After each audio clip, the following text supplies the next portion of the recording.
Hi there. In this instructor game, Bobby Fischer is playing against Charles Witte in the 1957 58th US Open. So round 6, e4 from Bobby Fischer. We see a Sicilian defense, c5, knight f3, d6, d4, c takes, knight takes, knight f6, knight c3, a6, and Fischer's trademark move, preference, bishop c4, e6, white castles, bishop d7, bishop drops back, bishop e7, we see bishop e3, black castles, and now f4. So this has quite often the idea of trying to open up the bishop more on this key diagonal. Black plays queen c7. It would be inadvisable to play e5 here. For example, f takes, d takes, white can use that f5 square. And even if the queens came off here, white's advantage is pretty clear here. This is a very dominating position with the bishop pair. So we see actually after f4, queen c7, keeping the Scheveningen pawn formation in place. But guess what Fischer plays in this position if I give you 5 seconds to pause the video. Okay, Fischer plays a kind of delayed Keres attack, this g4, to drive away this knight, which reduces black's central influence. We see king h8. The alternative in h6 doesn't really help here, it seems, because of g5. And in this continuation, g6 is a very strong undermining move. So that bishop on b3 will see greater activity, and white dominates the position here on the light squares as an example. This is just a fictitious example. White stands much better. If we follow this a bit further, we can see that white will eventually have great light square outposts as an example. So anyway, we see king h8, g5, knight g8, f5. This is very, very aggressive direct play from Bobby Fischer. e5, and now knight d5, queen e7, knight f3, which not only protects the pawn, but actually this is super uncomfortable for black. Look at this b6 square. That is a common square of great importance here with the knight and bishop.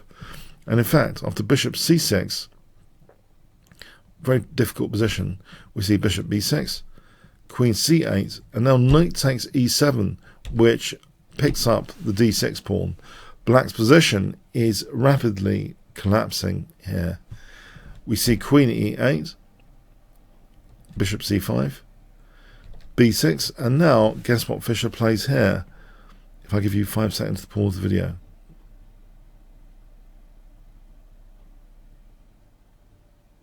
Okay, f6. This appears actually much stronger even than queen takes e7, because after b takes, although white has an advantage, f6 is actually much stronger.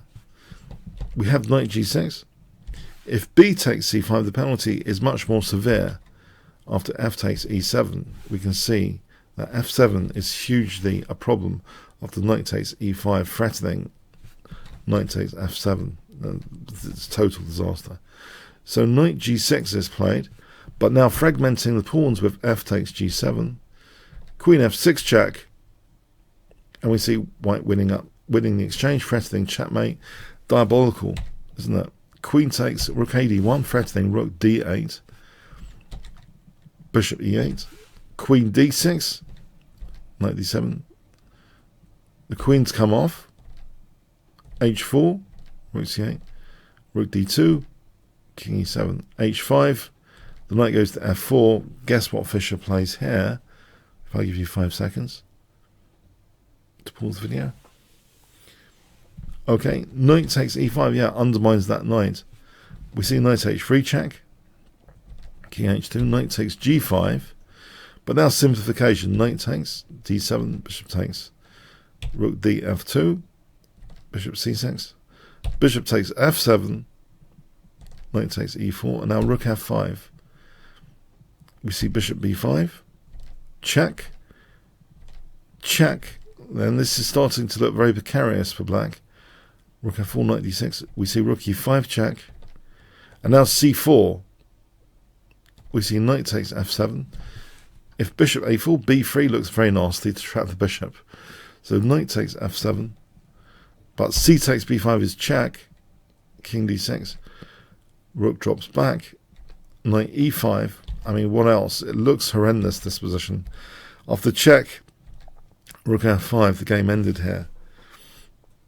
If black plays on, white can simply just take off on e5, take off, and then that pawn is queening. So a really crushing game. I felt it was instructive here. It shows how a kind of delayed Keres attack can be employed. It's not just a hack attack. If we go back to that critical moment, if we want to play like Fischer against the Sicilian defence, this seems not a bad system at all. After g4, this seems very, very aggressive stuff.